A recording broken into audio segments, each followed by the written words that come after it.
Hey guys, so today I'm going to be giving some tips and tricks about things you may have not known about Minecraft.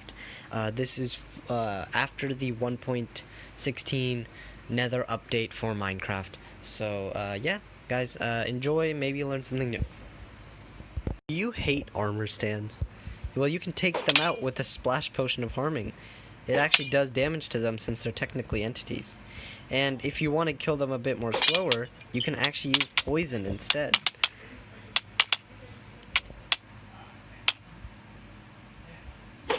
Though it obviously won't kill them. Alright, let's say you don't want to use cobblestone. Sorry for using infested cobblestone. But let's say you don't have any, like my situation, and you want to craft some stone tools. Well, you can actually use black stone to craft stone tools. As you can see, there's a pickaxe right there. You can actually use it similar to cobblestone. Blackstone is found in the Nether. You can find it in basalt deltas, and you can find it in pretty much any biome actually.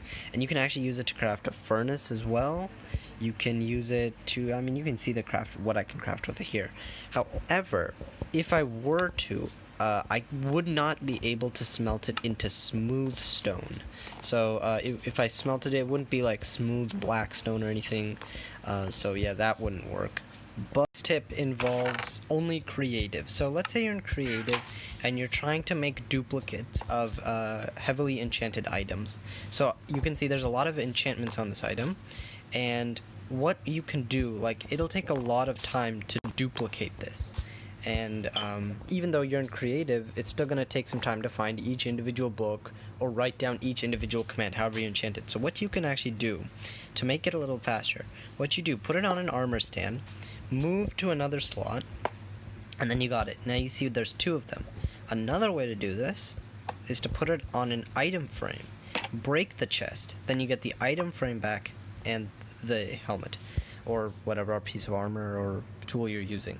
So that's an easy way to duplicate items that aren't so easy to get in creative. Like, it's possible to get this in creative, like it takes some time to enchant it all, but yeah. What I'm going to show you guys is with the crossbow, and as you guys know, a crossbow can shoot both arrows and fireworks, but it'll always take arrows over fireworks, even if you have both in your inventory.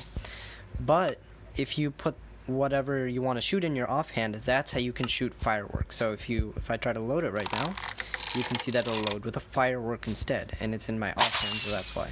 And a cool thing to note with the firework, you might have just seen it there, is that it actually trails across the ground. It'll always go a certain distance, but if you shoot it too low, what it'll do, it'll kind of go not really into the ground, but with the ground, and it'll kind of explode. You can see I shot it like down here, but it exploded over there, and that's where it'll actually do damage. It won't do damage over here.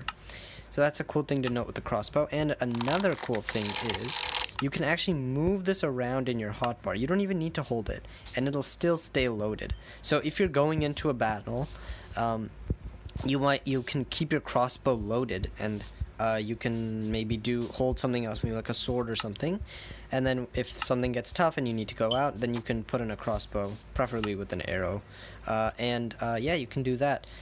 But you can't move it. No, you can. Never mind. Yeah, so you can move it into your, yeah. So that's the tip with the crossbow. The next tip I'm going to show you here is with the stone cutter.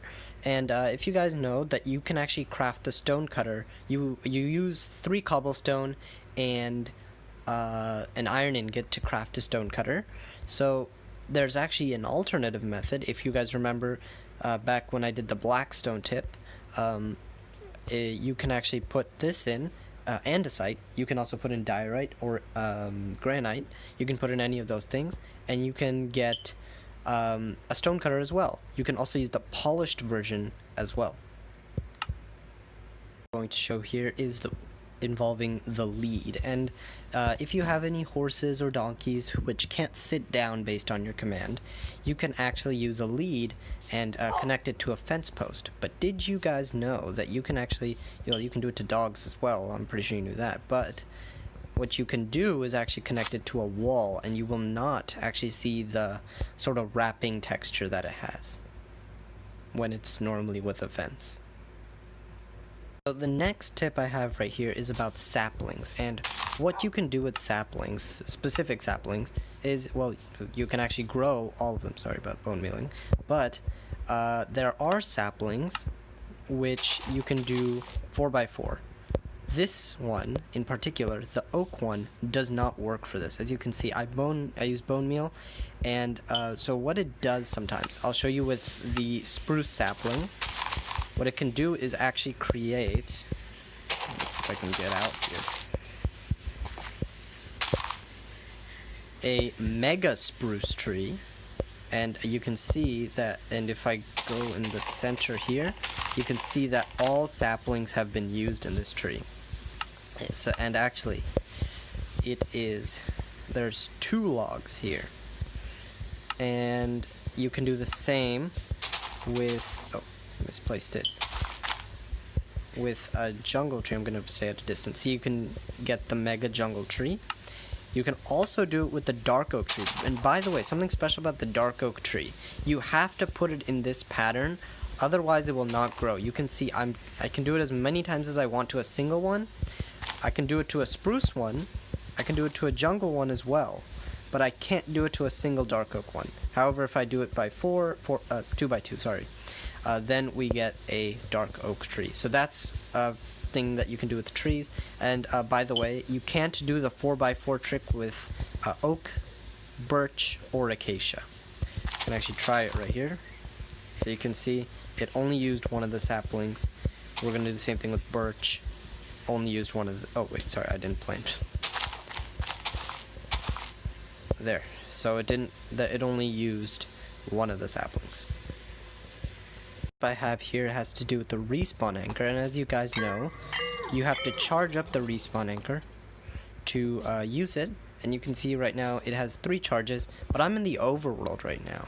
You guys know in the nether it works just fine, and you can use it as a respawn. But what happens if I try to set my respawn point? It actually blows up like a bed would in the nether. This effect will also happen in the end, and as you can see, looks like the particles stay for a little bit, but either way, that's kind of cool as to how it acts like a bed in the nether. And I didn't create that big of an explosion because of the bedrock under.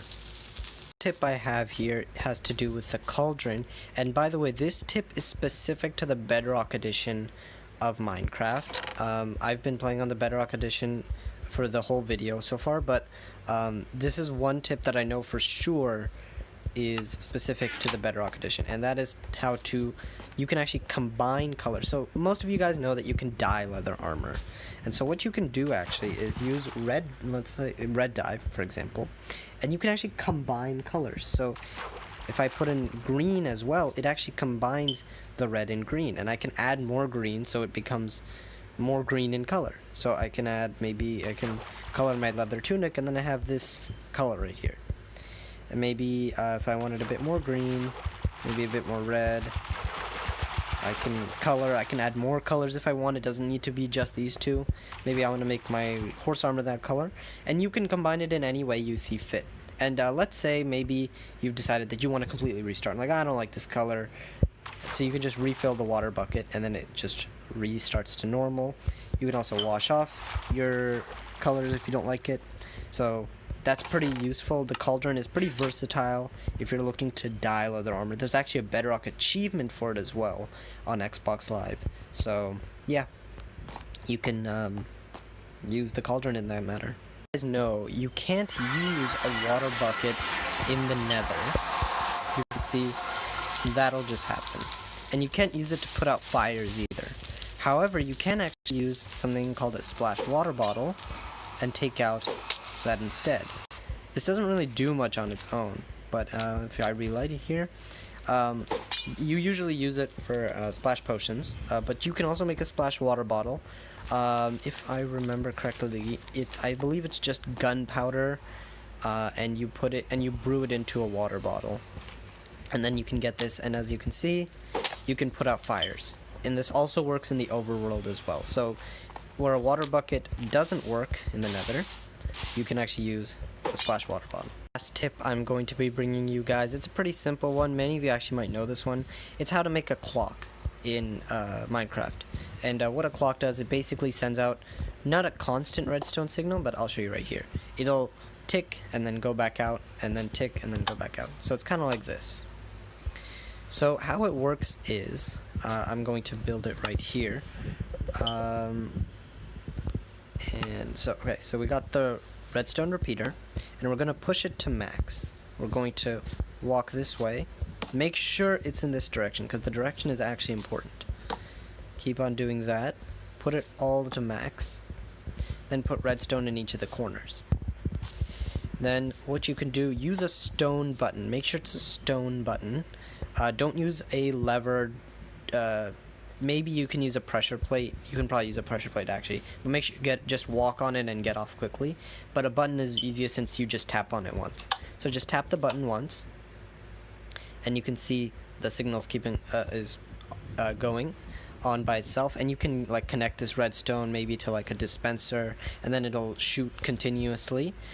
Same deal here. So what you can do, you can actually take one of these, and to make it a little faster, so you can it's a subtle difference, but it's going a bit faster.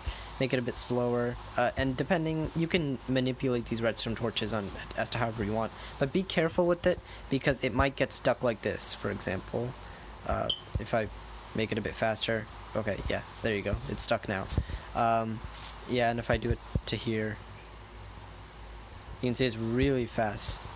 I didn't even know you could get it this fast, but either way, so there's some food for thought. You can use this, but you want to make sure it doesn't go like this. If you want to fix this, you can just break this, do that, and then do it again. Okay, I need to reset it all back.